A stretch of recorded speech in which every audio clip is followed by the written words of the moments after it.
जिस वक्त ये वीडियो रिकॉर्ड हो रही है उस वक्त मार्केट यानी कि निफ्टी अपने इस वाले हाई को टच करके, निफ्टी का ये वाला हाई था लगभग 20,220 पॉइंट के आसपास का, इसको टच करके निफ्टी आज पहुंच गया है लगभग इस वाले पॉइंट पर जो कि है 19,520 पॉइंट का। तो अगर मैं यहाँ पर एक स्केल ड्रॉ करता हूँ इस वाले पॉइंट से लेकर इस वाले पॉइंट तक जहां तक मार्केट फॉल आया है, तो आप देख सकते हैं कि निफ्टी में यहाँ पर लगभग 700 पॉइंट का करेक्शन देखने को मिला है और ये 700 पॉइंट का करेक्शन यानी कि -3.47% का करेक्शन पिछले 18 दिन में आया है। तो ऐसे में होता क्या है, अरे मार्केट गिर रही है, हर रोज गिर रही है, अरे रंजन भाई अभी तो पोर्टफोलियो पे अच्छा प्रॉफिट देखने को मिल रहा था, पोर्टफोलियो लगभग 5-7% पे चल रहा था, मैं वापस फिर से वही 1-2% पे आ गया हूँ, स्टॉक ज़्यादातर नेगेटिव में चल रहे हैं, नुकसान हो रहा है, एसआईपी को पॉज कर दें, म्यूचुअल फंड स्टॉक्स को सेल कर दें वगैरह वगैरह। मतलब पता नहीं कितने सारे इमोशंस, कितनी सारी चीज़ें इन्वेस्टर्स के दिमाग में आने लगती हैं जैसे ही मार्केट में कुछ दिन का या फिर कुछ महीनों का फॉल देखने को मिलता है। लेकिन क्या आपको पता है कि मार्केट में जो ये टेम्प्रेरी फॉल्स आते हैं, छोटे छोटे करेक्शंस देखने को मिलते हैं कुछ कुछ दिनों के, ये आप लोगों के लिए या फिर किसी भी लॉन्ग टर्म इन्वेस्टर के लिए कितने अच्छे हैं। और एक्चुअली में लॉन्ग टर्म में जो वेल्थ जनरेशन होती है वो इन्हीं मार्केट फॉल्स की वजह से और भी ज्यादा अच्छे से होती है। अगर अभी मेरी इस स्टेटमेंट को लेकर आप थोड़े से कंफ्यूज हैं, आपको ज्यादा कुछ समझ में नहीं आ रहा है, तो कोई बात नहीं, वीडियो के एंड तक आते आते आपको ये सारी बातें समझ में आ जाएंगी और अगली बार आप भी मुस्कुराएंगे जब भी मार्केट में करेक्शन या फिर फॉल देखने को मिलेगा और आप खुद लोगों से कहेंगे मार्केट फॉल्स अच्छे हैं। तो आइए जल्दी से वीडियो को स्टार्ट करते हैं। मेरा नाम है रंजन और आप देख रहे हैं योर एवरीडे गाइड। तो मार्केट फॉल्स या फिर बेयर रन्स इन्वेस्टर्स के लिए अच्छे क्यों हैं, इसमें सबसे पहला पॉइंट हमारे पास आता है कि market will recover for sure. तो जैसे कि आप मेरी स्क्रीन पे देख सकते हैं कि मार्केट इस वक्त जिस पोजीशन में बैठी हुई है, यहां से लेकर यहां तक मार्केट में फॉल देखने को मिला है। इससे पहले जो मार्केट में फॉल देखने को मिला था वो मिला था मार्केट के ऑल टाइम हाई से लेकर मार्केट की इस वाली पोजीशन तक। तो इसको हम एक्जैक्टली मार्केट फॉल तो नहीं बोलेंगे, लेकिन हाँ मार्केट में एक हेल्दी करेक्शन जो टाइम टू टाइम आता रहता है वो करेक्शन हमें यहाँ देखने को मिला था। और यहाँ से आप देखेंगे कि मार्केट में जो भी फॉल आया था उसको मार्केट ने फिर से फाइनली बहुत तेजी से रिकवर किया। इससे पहले कि अगर हम बात करते हैं या फिर हम एग्जैक्टली मार्केट फॉल की ही बात करते हैं जिसको हम मार्केट फॉल बोलते हैं, तो अगर मैं यहाँ पर और थोड़ा पीछे आ जाता हूँ और अगर हम बात करते हैं कोरोना पैंडेमिक के टाइम पे आया हुआ जो सबसे बड़ा मार्केट फॉल था उसकी, तो यहाँ पर आप देखेंगे कि मार्केट में जो यहाँ पर फॉल देखने को मिला था वो हमें देखने को मिला था लगभग इस वाले पॉइंट से। ये था लगभग 12 या 13 फरवरी के आसपास का और यहाँ से लेके मार्केट में जो एक बड़ा फॉल देखने को मिला था वो पॉइंट हमें देखने को मिला था लगभग ये वाला पॉइंट जो कि था 7,527 पॉइंट का, मतलब ऑलमोस्ट अराउंड ये वाला पॉइंट। और यहाँ पर मार्केट में आप देखेंगे कि मार्केट में यहाँ पर जो फॉल देखने को मिला था वो 4,700 पॉइंट के आसपास का फॉल था जो कि सिर्फ 39 डेज में देखने को मिला था। और अगर हम एग्जैक्टली बात करते हैं तो एग्जैक्टली जो फॉल आया था वो लगभग इस वाले पॉइंट से आया था, यहाँ से लेके यहाँ तक का। तो ये जो फॉल आया था ये था लगभग 33 डेज का या फिर 30 डेज का फॉल। उसके बाद मार्केट में अगर हम रिकवरी की बात करते हैं तो यहाँ से जो हमें रिकवरी देखने को मिली थी, अगर मैं इस पॉइंट से लेकर वापस से इसी पॉइंट पर आ जाता हूँ लगभग इस वाले पॉइंट पर, तो ये वाली हमें रिकवरी देखने को मिली थी लगभग 228 डेज में मार्केट ने यहाँ पर फिर से रिकवर किया था। तो अगर हम 228 डेज को यहाँ से डिवाइड करते हैं, 228 इसको हम डिवाइड कर देते हैं 30 से, तो लगभग 7 से 8 महीने में मार्केट ने फिर से रिकवर किया था और इसको हमने बोला था वी शेप रिकवरी। मार्केट ने यहाँ पर एक वी शेप रिकवरी दिखाई थी। अगर हम एक और एग्जांपल की बात करते हैं कि क्या हमें ऐसा ही कोई बड़ा मार्केट फॉल पहले भी कभी देखने को मिला था, जी हाँ बिल्कुल देखने को मिला था। अगर हम बात करते हैं 2007-2008 में आए सब प्राइम क्राइसिस की, यानी कि ये वाला पॉइंट, इसमें अगर मैं फिर से एक स्केल ड्रॉ करता हूँ इस वाले पॉइंट से जो कि था जनवरी 2008 से लेके, जो फॉल हमें देखने को मिला था लगभग इस वाले पॉइंट का जो कि था ये वाला पॉइंट, तो हम देख सकते हैं कि यहाँ पर जो मार्केट में फॉल देखने को मिला था वो लगभग 60% का फॉल देखने को मिला था और ये जो फॉल आया था ये आया था 282 डेज में। उसके बाद अगर हम रिकवरी की बात करते हैं कि ये रिकवरी कितने दिनों में पॉसिबल हो पाई थी, तो फिर से अगर मैं ड्रॉ करता हूँ स्केल इसी पॉइंट से लेकर वापस से इसी वाले पॉइंट तक जहां पर ये रिकवरी हमें देखने को मिल रही है, तो ये रिकवरी हमें देखने को मिली थी लगभग 740 दिन में। तो इस फॉल के बाद मार्केट ने ऑलमोस्ट अराउंड 2 साल लिए थे वापस इस पॉइंट पर रिकवर करने के लिए, लेकिन मार्केट ने अगेन यहाँ पर रिकवर तो किया। तो ऐसे बहुत से इंसिडेंट स्टॉक मार्केट में आपको देखने को मिल जाएंगे जहां पर मार्केट में काफी बड़ा फॉल आया था लेकिन मार्केट में फिर से रिकवरी हुई थी।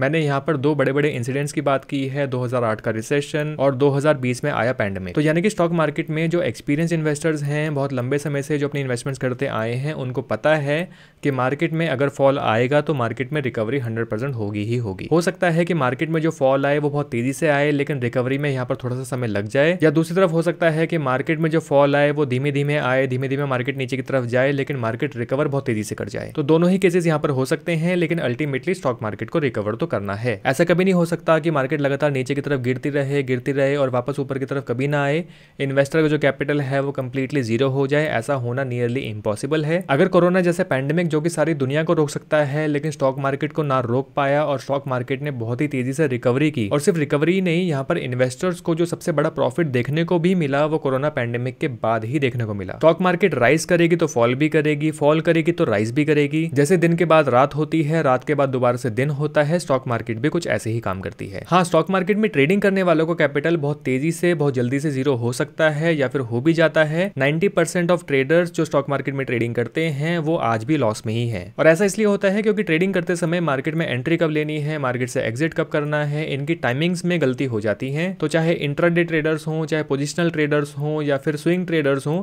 इनका कैपिटल जरूर जीरो हो सकता है। लेकिन जो लोग अपनी इन्वेस्टमेंट्स लॉन्ग टर्म के लिए कर रहे हैं, फंडामेंटली अच्छी कंपनीज में कर रहे हैं, उनका कैपिटल जीरो हो जाए ऐसा नहीं हो सकता। एटलीस्ट मेरी नॉलेज में किसी के साथ ऐसा नहीं हुआ है। अगला पॉइंट हमारे पास आता है company stock prices falls but their business don't. Stock market fall होती है बड़ी कंपनीज के स्टॉक प्राइसेस के फॉल की वजह से। अब स्टॉक प्राइसेस फॉल क्यों होते हैं? स्टॉक प्राइसेस के फॉल होने के बहुत से रीजंस हो सकते हैं, लेकिन जो मेजर या फिर जो सबसे बड़े रीजंस आते हैं वो आते हैं इंस्टीट्यूशनल इन्वेस्टर्स की सेलिंग की वजह से। इंस्टीट्यूशनल इन्वेस्टर्स में एफआईआई और डीआईआई आते हैं। एफआईआई मतलब फॉरेन इंस्टीट्यूशनल इन्वेस्टर्स और डीआईआई का मतलब है डोमेस्टिक इंस्टीट्यूशनल इन्वेस्टर्स, यानी कि वो बड़ी बड़ी कंपनीज जो दूसरी कंपनीज में अपनी इन्वेस्टमेंट्स करती हैं, और ये कंपनीज कुछ हज़ार या फिर कुछ लाख से अपनी इन्वेस्टमेंट्स नहीं करती हैं, ये लोग कुछ हज़ार करोड़ या फिर कुछ लैक्स ऑफ करोड़ की अपनी इन्वेस्टमेंट्स दूसरी कंपनीज में करती हैं। ऑब्वियसली ये जो इन्वेस्टमेंट्स होती हैं ये इक्विटी यानी कि उन कंपनीज के स्टॉक्स में इन्वेस्टमेंट्स ही होती हैं। तो जब ये बड़े बड़े इंस्टीट्यूशनल इन्वेस्टर जो कि फॉरेन इन्वेस्टर्स भी होते हैं, डोमेस्टिक इन्वेस्टर्स भी होते हैं, जब ये लोग अपनी होल्डिंग्स को सेल करते हैं तो स्टॉक मार्केट में गिरावट देखने को मिलती है। तो स्टॉक्स के प्राइसेस डाउन होते हैं जब उन स्टॉक्स की जो डिमांड है वो सप्लाई से कम हो जाती है। लेकिन ये जो बड़ी बड़ी कंपनीज हैं जिनके स्टॉक प्राइसेस डाउन हुए हैं, क्या इनका बिजनेस भी डाउन होता है? क्या इनके बिजनेस पे भी इंपैक्ट पड़ता है? हो सकता है कि इन सब चीज़ों की वजह से बिजनेस का जो प्रोडक्शन है वो थोड़ा सा कम हो जाए, कुछ लोगों को फायर कर दिया जाए या फिर और दूसरी तरह की कॉस्ट कटिंग्स हो जाएं। लेकिन क्या इन सब चीज़ों की वजह से इन बड़ी कंपनीज का जो काम करने का तरीका है, इनकी जो वैल्यूज हैं, उन पे भी इंपैक्ट आएगा? उन सब चीज़ों पे ऑब्वियसली मार्केट का कुछ खास इंपैक्ट नहीं आता, तब भी ये बड़ी कंपनीज जो हैं बड़ी बन पाई हैं। क्या बैंक्स इन कंपनीज को लोन देना बंद कर देंगे? नहीं, क्योंकि बैंक्स और इंस्टीट्यूशनल इन्वेस्टर्स जानते हैं कि स्टॉक प्राइसेस में जो गिरावट आई है ये गिरावट टेम्परेरी आई है। अब क्योंकि अंडरलाइंग कंपनी अच्छी है, उसका बिजनेस अच्छा है, उसके काम करने के तौर तरीके अच्छे हैं, तो जब भी ग्लोबल फाइनेंशियल इश्यूज रिजॉल्व होंगे तो ये लोग जानते हैं कि इन कंपनीज के जो स्टॉक प्राइसेस हैं उनकी भी डिमांड फिर से बढ़ेगी, इनके स्टॉक प्राइसेस फिर से रिकवर करेंगे ही करेंगे। देखिए, मेरे और आप जैसे जो लोग होते हैं जिनको रिटेल इन्वेस्टर्स कहा जाता है, हम लोग बहुत ही छोटे लेवल के इन्वेस्टर्स होते हैं। हम लोग किसी कंपनी के स्टॉक्स बाय करेंगे, 10 बाय करेंगे, 100 बाय करेंगे, 200 बाय करेंगे, कुछ हज़ार रुपए से बाय करेंगे या फिर कुछ लाख रुपए से हम स्टॉक्स को बाय करेंगे। तो हम लोग कुछ नहीं करते, हम लोग सिर्फ बहती गंगा में हाथ धोने का काम करते हैं। इंस्टीट्यूशनल इन्वेस्टर जब अपनी होल्डिंग्स को बढ़ाएंगे, मार्केट ऊपर की तरफ जाएगी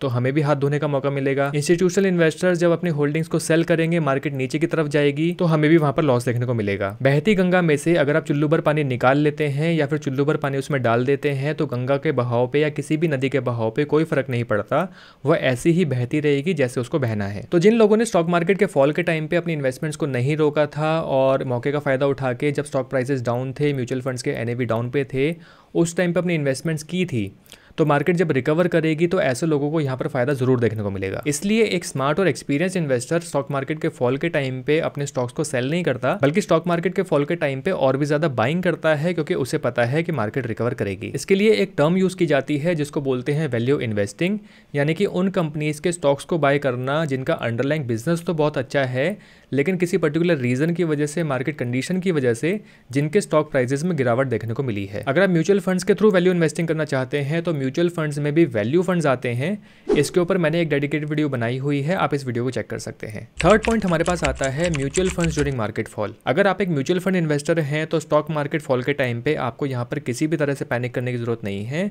फिर चाहे आप large cap, mid cap, small cap या फिर इंडेक्स फंड्स में ही अपनी इन्वेस्टमेंट्स क्यों ना कर रहे हों। ऐसा इसलिए है क्योंकि आप डायरेक्ट स्टॉक इन्वेस्टमेंट्स के मुकाबले म्यूचुअल फंड्स के थ्रू ऑलरेडी कम रिस्क पे बैठे हुए हैं। देखिए म्यूचुअल फंड्स क्या होते हैं? म्यूचुअल फंड्स होते हैं कलेक्शन ऑफ स्टॉक्स। एक म्यूचुअल फंड में 10 स्टॉक्स, 25, 50, 250 स्टॉक्स या 500 स्टॉक्स भी हो सकते हैं। तो आपको म्यूचुअल फंड्स के थ्रू अलग अलग सेक्टर्स की जो कंपनीज हैं इनमें इन्वेस्टमेंट्स करने का बेनिफिट आपको यहाँ पर मिलता है अगर आप सेक्टोरल म्यूचुअल फंड्स में अपनी इन्वेस्टमेंट्स नहीं कर रहे हैं। तो सेक्टोरल म्यूचुअल फंड्स के बारे में अभी हम थोड़ी देर में बात करेंगे। तो क्योंकि अदर देन सेक्टोरल फंड्स आपको म्यूचुअल फंड्स के थ्रू यहाँ पर अच्छा डाइवर्सिफिकेशन मिलता है, इसलिए आप यहाँ पर रिलेटिवली लेस रिस्क पे होते हैं। देखिए स्टॉक मार्केट में जब फॉल आता है तो जनरली वो किसी पर्टिकुलर सेक्टर को ज़्यादा हिट करता है किसी दूसरे सेक्टर के मुकाबले।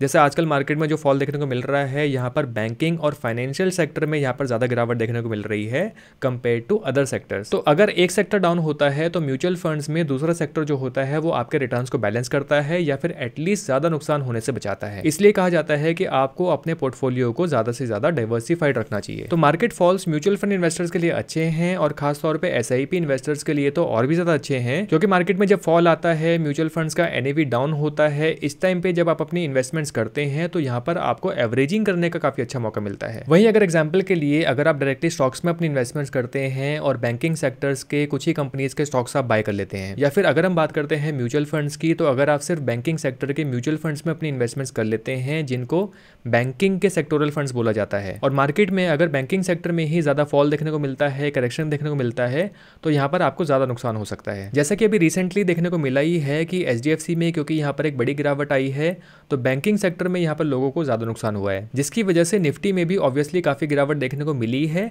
तो सेक्टोरल फंड्स रिस्की होते हैं, तो यहाँ पर अपने पोर्टफोलियो को डाइवर्सिफाइड रखने में ही आपकी भलाई है। फोर्थ और आखिरी पॉइंट हमारे पास आता है grab the missed opportunity. Market falls आपको ये अपॉर्चुनिटी देते हैं कि भाई बहन, अगर आपसे पिछला मौका मिस हो गया था तो कोई बात नहीं, फिर से मौका दे रही हूँ, आ जाओ और ले लो।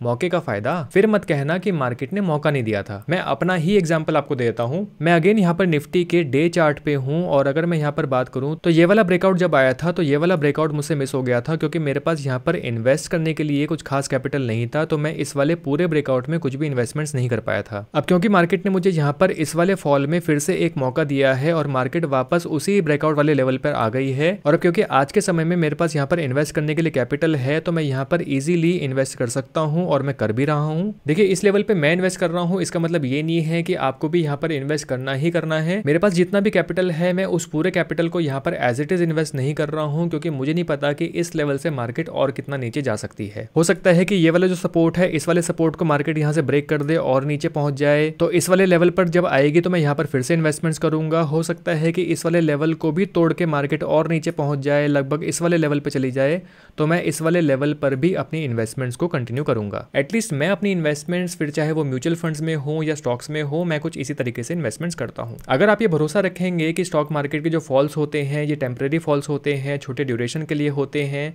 और मार्केट यहां से रिकवर करेगी ही करेगी, और अगर आप ऐसे समय में भी इन्वेस्टेड रहेंगे तो स्टॉक मार्केट यहां पर आपको इतना पैसा बना के दे देगी जितना आपने कभी सोचा भी नहीं होगा। हाँ, बस आपको लालच नहीं करना है कि मार्केट में फॉल आया है तो आपके पास जो भी कैपिटल पड़ा है, जितना भी पैसा पड़ा है, आप लमसम में एक ही बारी में इन्वेस्ट कर दें, क्योंकि आपको भी नहीं पता, मुझे भी नहीं पता कि मार्केट यहाँ से कितना और नीचे जा सकती है। तो आपको ऐसा नहीं करना है, आपको यहाँ पर बस टाइम टू टाइम अपनी इन्वेस्टमेंट्स को स्टॉक मार्केट में करते रहना है। जो लोग ये सोचते हैं कि मार्केट में अभी बियर रन आ रहा है, मार्केट नीचे की तरफ जा रही है, तो ऐसी मार्केट में इन्वेस्टमेंट्स करने से क्या फायदा, मार्केट जब बुल रन में होगी तब अपनी इन्वेस्टमेंट्स करेंगे। तो ऐसे लोगों को मैं बता देता हूँ, और खास तौर पर जो मैं खुद भी अपने लिए इंप्लीमेंट करता हूँ, मैं उसी हिसाब से आपको बता रहा हूँ। देखिए स्टॉक मार्केट में पैसा इन्वेस्ट करने का अच्छा टाइम हर दिन ही है, क्योंकि मुझे लंबे समय के लिए अपना पैसा इन्वेस्ट करना है, तो मुझे यहाँ पर मार्केट को टाइम करने की कोशिश नहीं करनी चाहिए। मुझे पर्सनली मार्केट में पैसा इन्वेस्ट करने का ज्यादा अच्छा समय मार्केट में जो ये पुल बैक्स आते हैं, छोटे छोटे बियर रन्स आते हैं, ये लगते हैं, या फिर वो समय जब मार्केट हॉल्ट पे होती है। क्योंकि मार्केट में जब बुल रन आता है तो वो इतनी तेजी से आता है, मार्केट इतनी तेजी से गैप अप कर करके ऊपर की तरफ जाती है कि आप इस चीज़ को कैच नहीं कर पाएंगे और आप फिर से यही सोचेंगे कि यार ये वाला मौका भी हाथ से निकल गया, ये वाली ट्रेन भी छूट गई। अब क्योंकि वीडियो का एंड आ गया है और आई होप यहाँ पर आपको बहुत सी बातें समझ में आ गई होंगी, तो अब आप मुझे बताइए कि मार्केट फॉल्स अच्छे हैं या नहीं हैं, मार्केट के बियर रन से आपको डरना चाहिए या नहीं डरना चाहिए, ये बात कमेंट करके आप मुझे बताइए। अगर ये वीडियो आपको अच्छी लगी है तो वीडियो को लाइक करके मुझे ज़रूर बताइएगा और चैनल को सब्सक्राइब करना मत भूलिएगा। जल्दी मिलेंगे नेक्स्ट वीडियो में। Thank you for watching.